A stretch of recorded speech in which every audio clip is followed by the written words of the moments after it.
MSPs represent their constituencies by holding weekly surgeries within their constituencies, in which constituents can discuss their problems which could potentially be brought up by an MSP in Parliament.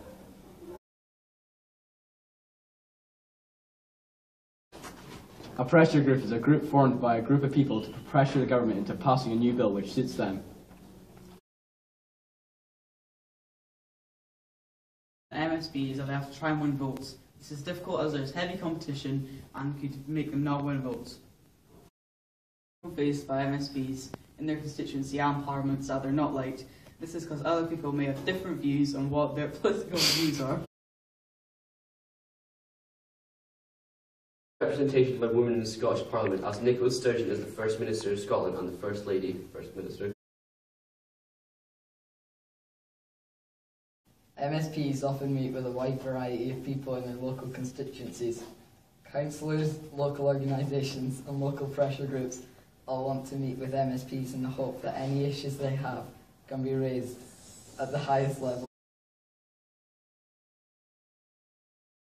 Time is a period of time on a Thursday in Parliament when MSPs can ask First Minister questions concerning issues, their constituents or their committee.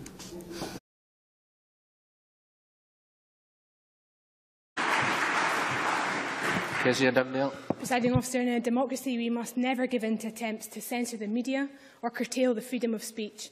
May I join the First Minister in sending the condolences and sympathies of these benches to the people of France and indeed the French community here in Scotland.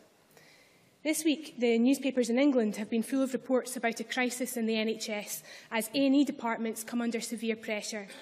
How would the First Minister describe the situation in A&E departments here in Scotland? First Minister.